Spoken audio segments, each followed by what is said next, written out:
Hello, everyone. This is Tetrafolium, and well, we're about to do a season 5 of our Turn 17 Draft League. This is the first draft league that I myself am not going to be participating as a player. Um, Reason being is I wanted to have enough time to dedicate to being a good admin for uh, the two leagues that we're going to have. I guess I should also mention this is the first time that we're going to be doing two leagues. So uh, you may be familiar with Turn 17 Rocks, our logo on the left with the Gibble with the Rocky helmet. Well, I'd like to introduce you to Turn 17 Spikes, which is our Larvitar with the sticky barb. Pretty happy with how they turned out, as crappy Photoshop editor as I am. In any case, Um, I want to go over some drafting tips, just some things that for new people or maybe people who want to think about draft in a new way. Um, you could watch this video and hopefully you gain something out of it. If you don't, then well, my bad. I'm not a perfect drafter. Um, let's start with one of my first biggest tips for you guys. Build an easy to use core. And what do I mean by like an easy to use core? Well, Pokemon that have some complementary types, stats, or roles, like things that go together. Um, you maybe want to have some overlap in utility, but you don't want to have too much. I think a great example from our last season was Shroomfeast team, making use of Iron Treads, Clefable, and Latias. As you can see, uh, let's take for example Iron Treads. If you were going to start from building there, Iron Treads is a really has a really nice defense stat and a really nice attack stat, but it's a little bit lacking in its special stats.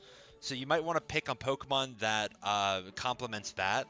Latias seems to be a pretty good example of a Pokemon that could complement Iron Treads. Um, it's got good special attack. It's got good special defense. As for its type, uh, Iron Treads is a little bit scared of ground types and water types because it's a ground steel type. Latias resists water by virtue of being a dragon type and is immune to ground by virtue of having the ability levitate. So these two Pokemon work really well together. Clefable similarly is quite useful. Latias uh, might struggle against dragon types, and Iron Treads, while yes, it does resist dragon types, if you're up against, say, a big Draco Meteor, you only have 70 special defense. You might not be taking multiple of those. Plus, a lot of dragon types are packing things like Flamethrower, Fire Blast, Earthquake. Um, Clefable is a Pokemon that can handle uh, dragon types very well. Uh, it also likes having Iron Treads to handle the steel and poison types that would hit it for super effective damage. Um, and it is really good neutrally into a lot of the other things that would be threatening to these two Pokemon, like ice types, like fairy types, like water types, for example. So I think the three of these Pokemon go really well together just based on types and stats. But you also have Clefable with the Thunder Wave utility to keep Latias and Iron Treads as the fastest things on the field. They are pretty fast, but they're not faster than like really fast, like 120 plus kind of Pokemon. Um, you also have Wish, which can help to bring back HP on Iron Treads, who doesn't have a reliable recovery move. Latias can do that as well with Healing Wish. Although, if you can preserve the Latias and not have to do that, then uh, you would prefer to do that. You would prefer to have Clefable be the cleric.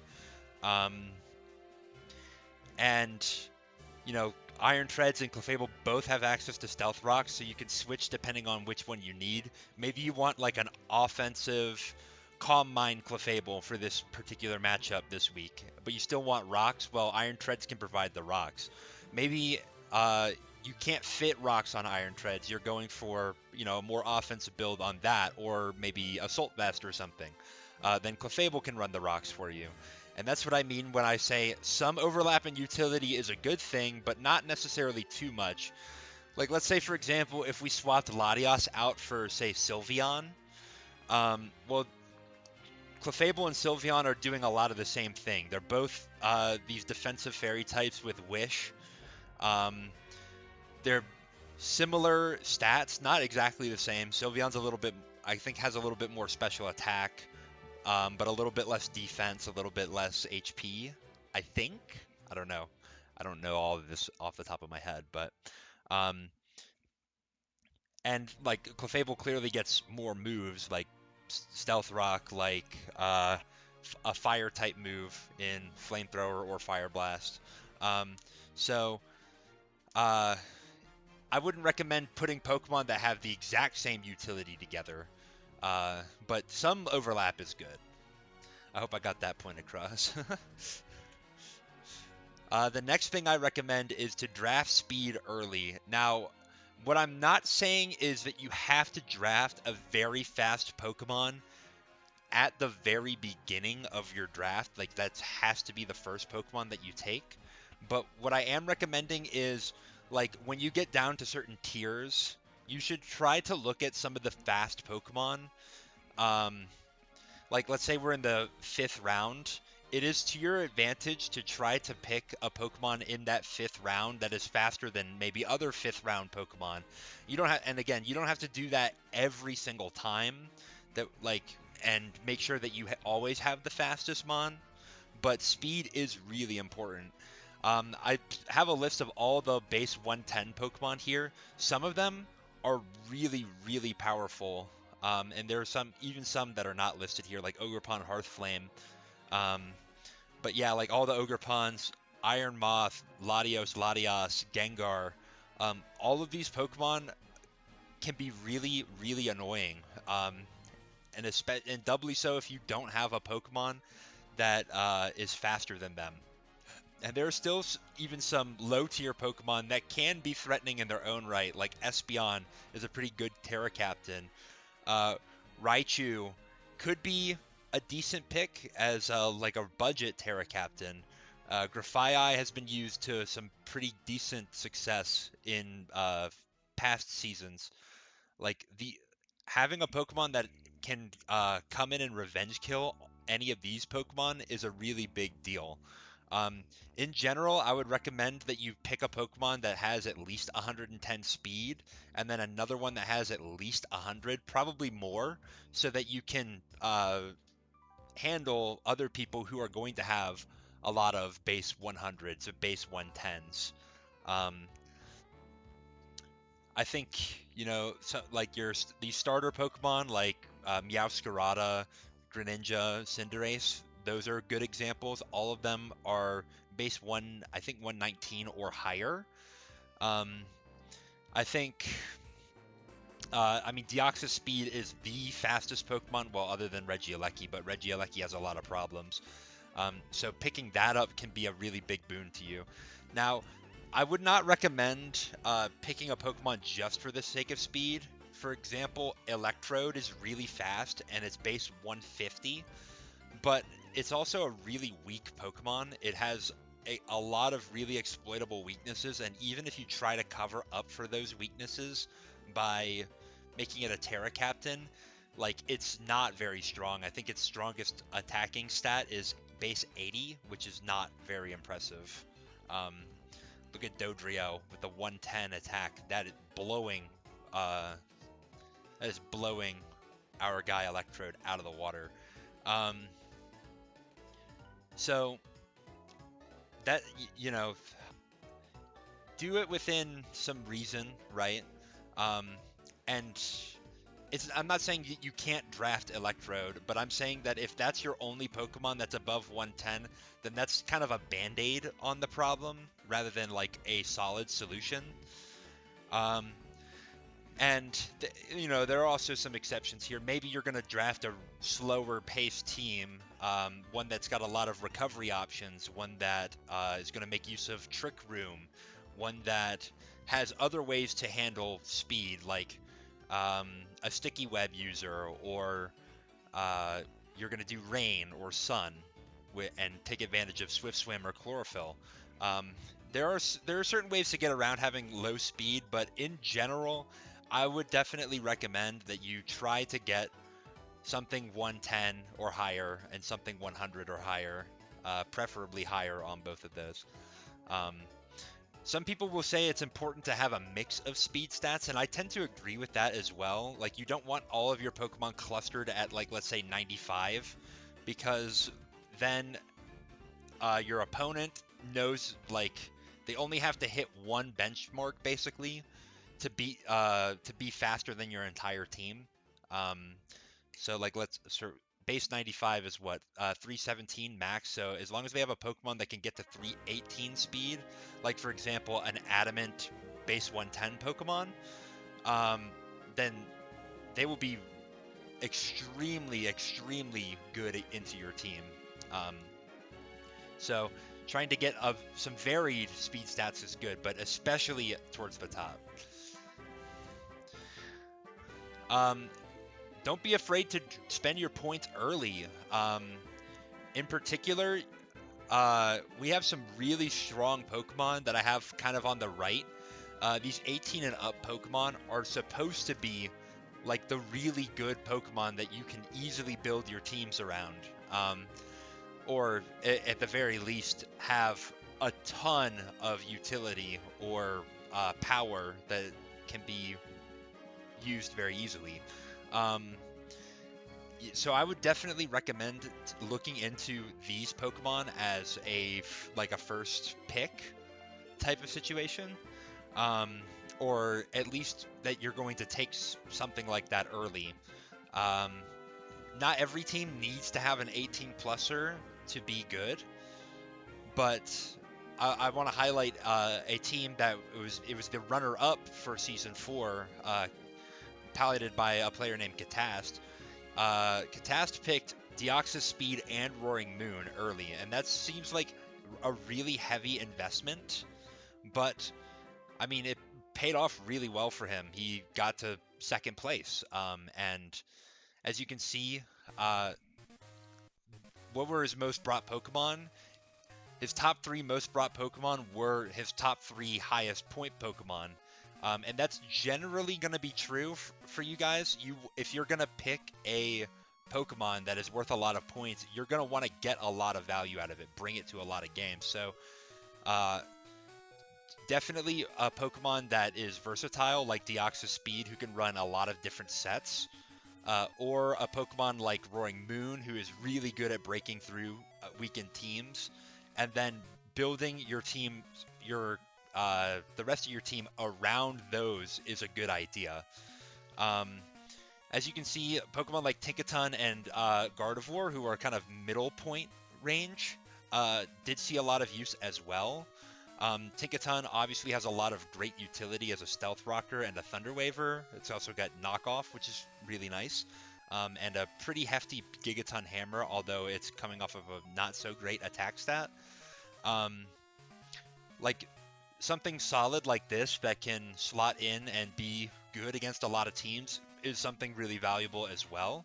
Gardevoir was one of the Terra captains for this team, so Gardevoir definitely made use of Terra to get a lot of kills. As you can see, there are these numbers here. The leftmost number is games brought.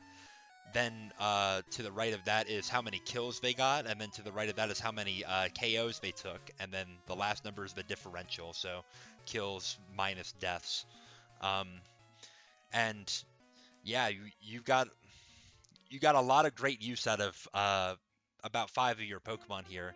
Then you look at Pokemon like Rotom and Lapras, who came to 1 or 2 games apiece, and you would think they didn't do much, but Lapras, say for example, in the one game that it was brought to, it got a kill. It did what it needed to do in that game. If you find a matchup for some of these lower point Pokemon, you can still find a lot of good use out of them. You don't have to bring them as much as your number one, your number two pick. Um, so basically, what I'm saying is, don't be afraid to spend uh, the majority of your points in your first 3 or 4 picks. You can do something somewhat different. Like, let's say you don't like any of these 18 plus pointers, then you could live in like the 17 to 15 point range and pick up like 4 or 5 Pokemon there and build like a really solid, versatile team through that, and then supplement from the bottom. What I would not recommend doing is saying I have 112 or 120 points and 10 picks to make. Let me make let me make sure all of my Pokemon are in 12 points so that they're all even. That's not going to be a very successful draft for you. The 12-point Pokemon are considered kind of mids. Like, they're going to be good in certain situations, but not generally. And if you construct your whole team out of 12 pointers, you're just not going to find a lot of matchups where enough of your Pokemon are solid enough into that matchup that you're going to win. Um, so I would, yeah, again, I would recommend spending big early. Status is a element of the game that particularly new players are not that great at identifying, and it's okay. We all start somewhere. Um, Status can be a huge game swinger. So I want to highlight 2 teams. The first being uh, my team from last season, and then the second being June's team from last season that made a lot of good use of status. For example, my team, I have Cresselia, Whimsicott, Blissey, all of whom have the ability to paralyze opponents. That allowed me to get away with having kind of a slower team.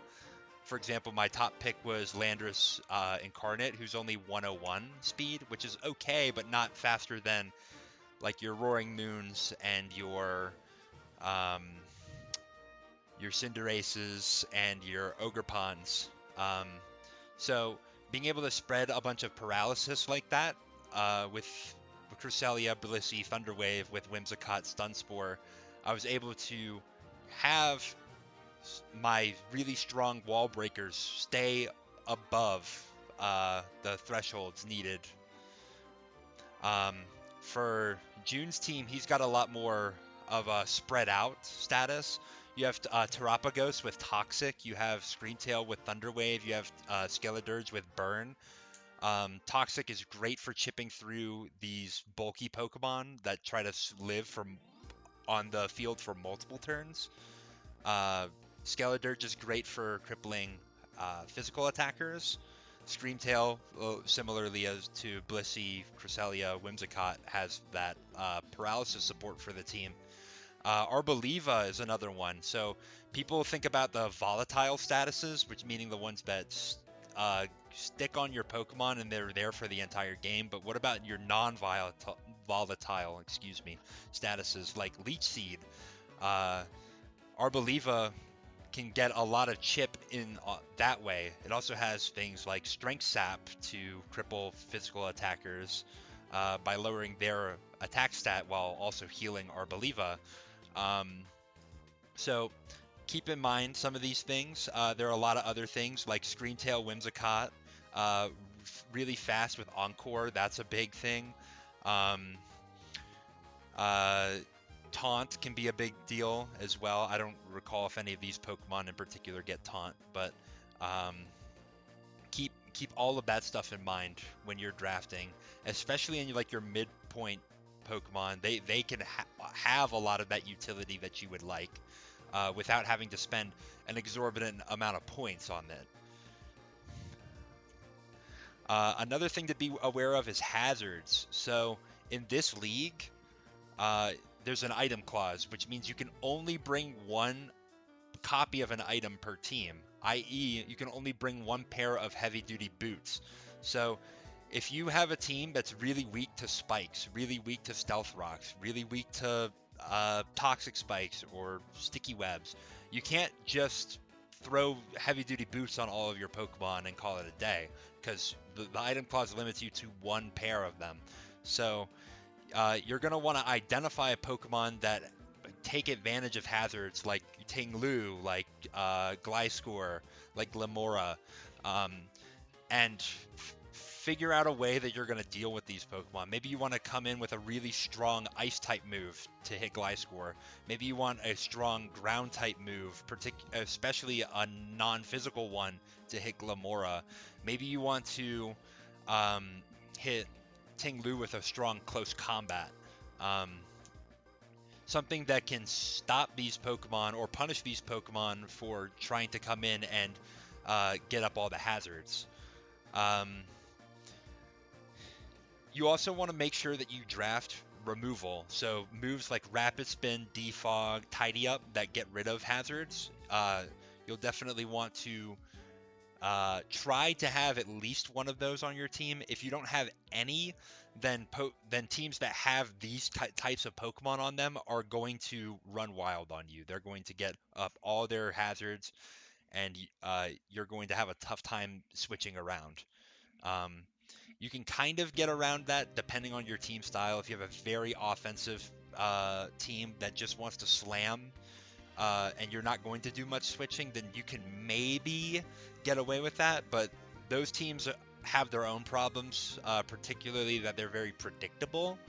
Um, Balance, I think, works pretty well in draft because you have a lot of options to deal with a lot of different matchups.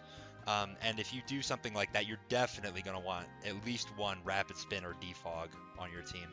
I mentioned Mortal Spin and Court Change, which are signature moves. Mortal Spin is only on Glimmora, Court Change only on Cinderace, not on Raboots. Don't get it twisted. Uh, these moves are also fine and they also do the job, but for one, Glimmora with Mortal Spin, there are a lot of other things that Glimmora might want to do, like have coverage for your fairy types with Sludge Wave, and your flying types with Power Gem, and your steel types with uh, Earth Power. And if you want to get spikes and stealth rocks uh, up, if you want to have momentum with the move Memento, um, like these are, you can't fit all of these moves and Mortal Spin together a lot of the time. Not to say that Mortal Spin is a bad move and you shouldn't use it. You should, definitely. But keep in mind that it's an opportunity cost of your skill slot. Um, or skill slot, I mean move slot. Um, Sorry, I've been playing too much Fire Emblem recently. Um, Another Court Change. Court Change is really nice because it can move all the hazards from your side of the field to the opponent's side of the field, but it sort of limits you and your ability to set up your own hazards. Like if you set up Stealth Rocks on their side of the field and they set up spikes on your side of the field and you Court Change, well, now you have rocks on your side of the field to deal with. So that can be a little bit annoying. Also, Court Change is not a be all end all get rid or removal of hazards. Getting him onto their side is great, but the opponent can always just come back in and get their spikes up again. And if you have spikes on both sides of the field, Court Change is not going to help you. Um, so keep that in mind. That being said, I do think Court Change is a great move.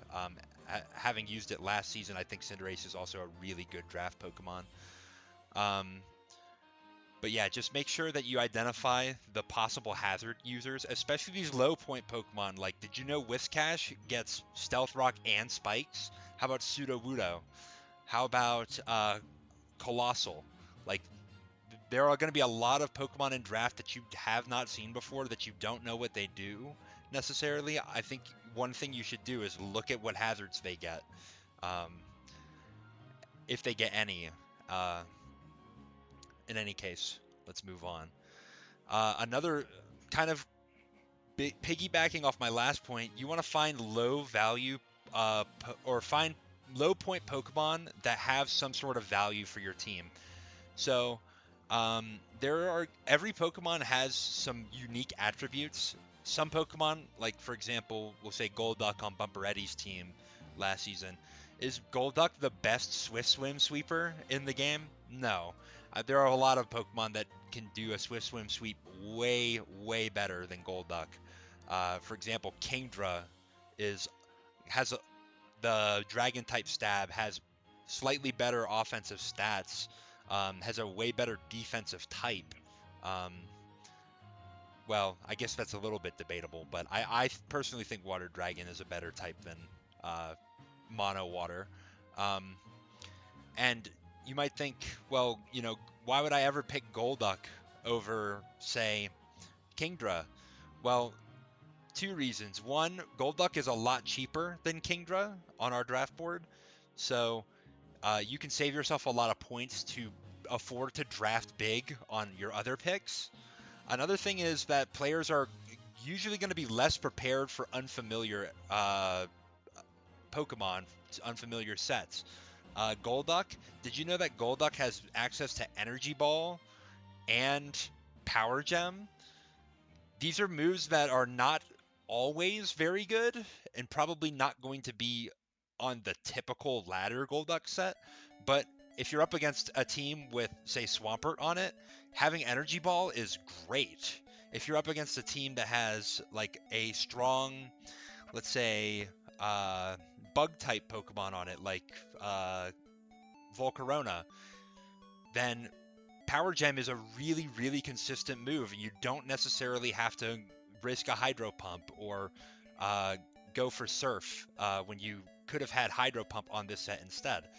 Um, and maybe Surf doesn't even quite get the kill on the Pokemon that you're trying to hit, but because it's times for weak to Rock, then you get a much easier kill on it. Um, So there are, and also Golduck gets Nasty Plot too. Did you know that? That's crazy. So for a 3-point Pokemon, there are a lot of things that it can do that maybe you can't get on higher point Pokemon, or maybe you can, but like Golduck does it almost well enough, so you can afford to go lower. Um, I want to highlight from last season Sukuna Gaming and his last like Strunkly squad here with Alolan Persian, Dusknoir, and Quillfish. I think Persian and Quillfish get a lot of pretty good synergy here. Persian is a little bit scared of fighting and, let's say, fairy types, but Quillfish resists both of those things. Quillfish is really good at coming in on the physical attackers and getting the Intimidate off, and then Persian can come in and with Fur Coat have double the effective defense. Um, I think that those things work really well together. Those combination of traits. Um, and Quillfish has great hazard utility with spikes and toxic spikes. Persian has good momentum with U-turn and parting shot. Dusknoir, I mean, frankly, I don't think Dusknoir is great, but it does have a pretty good offensive move pool with Earthquake and Poltergeist, and it's got Will-O-Wisp that can further help these other two Pokemon with tanking physical hits. But the thing is, you don't have to bring all three of these Pokemon together. You can find where they slot in to help the rest of your team. Maybe you're up against a player who's got a really strong normal type Pokemon, like maybe Ursaluna, and Dusknoir makes a lot of sense because it can switch into a Facade. Um, Maybe Persian is faster than one of your opponent's really strong Pokemon, like let's say, I don't know, uh, a Indeedee, and you've got a strong Dark type move that can handle Indeedee. Um, Whereas the rest of your team does not work well against Indeedee.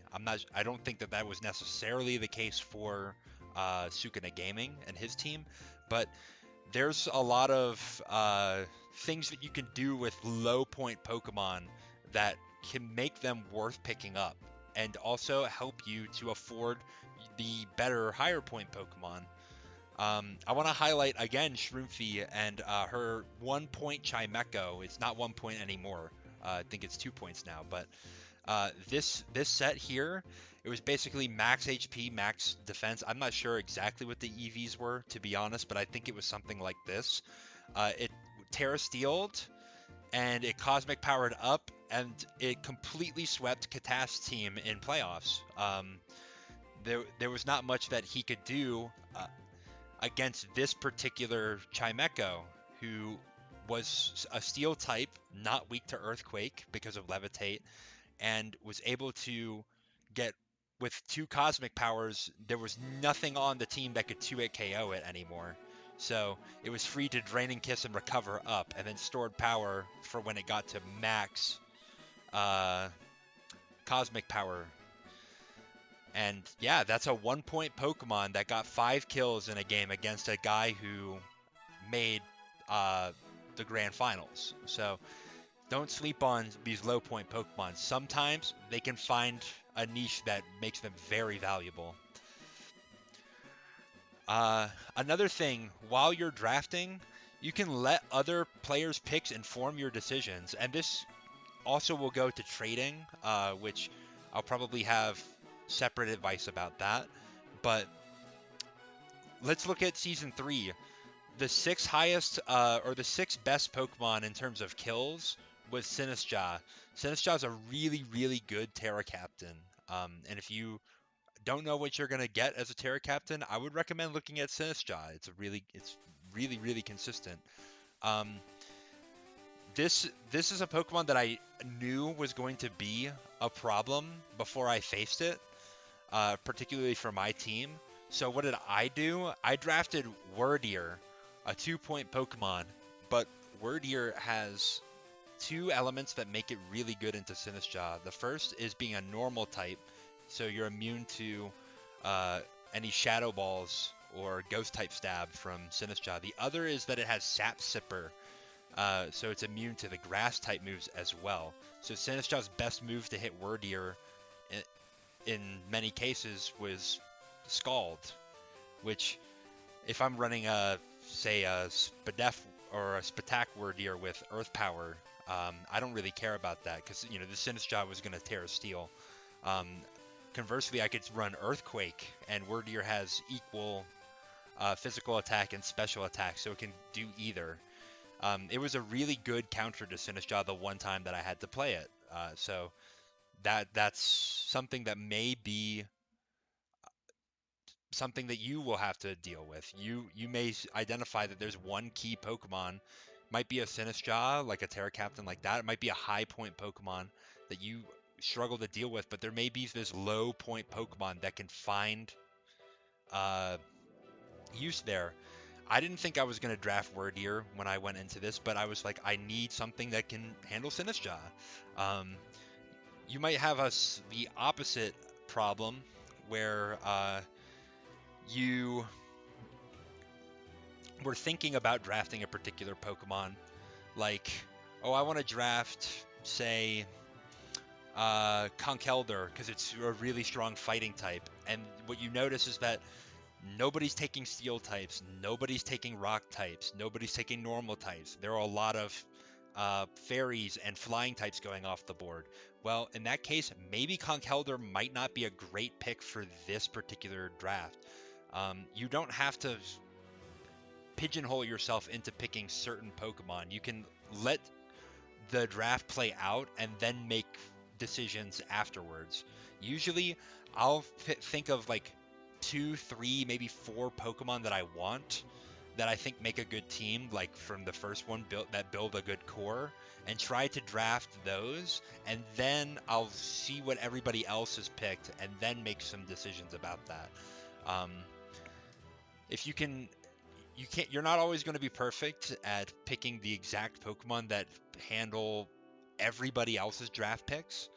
Um, so I would not stress so much about that.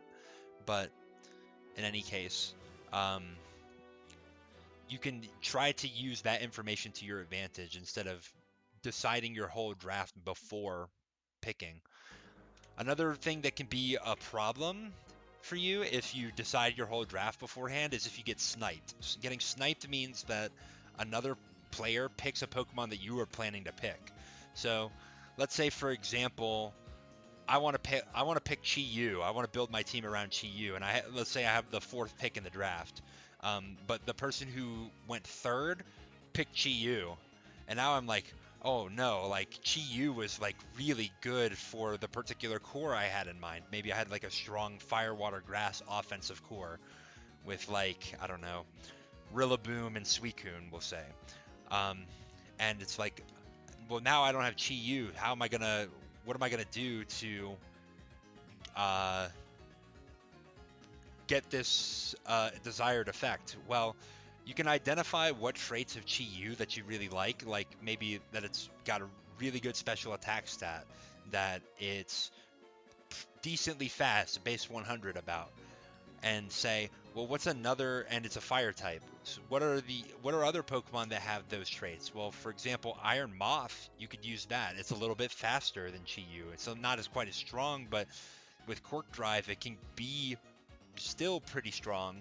Um, uh, Maybe you're like, I don't necessarily want to use Iron Moth. It doesn't fit my team quite the same way.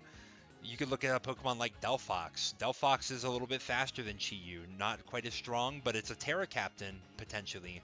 Um, Maybe you're like, I don't want to do Delphox either, or I don't have the points to make that work. You can go even lower and say like Hisuian Typhlosion, who's a little bit slower than Chi-Yu, but it's got Eruption, which is a stronger move than Chi-Yu usually would get. I mean, granted, Overheat from Chi-Yu is going to be massive, but Eruption from Typhlosion can also be really, really strong.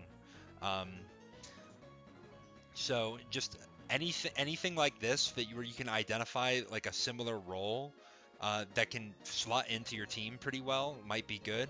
Now Chi-Yu might not be the best example because you might want to build your entire, like you might want to first pick Chi-Yu and build your team around that.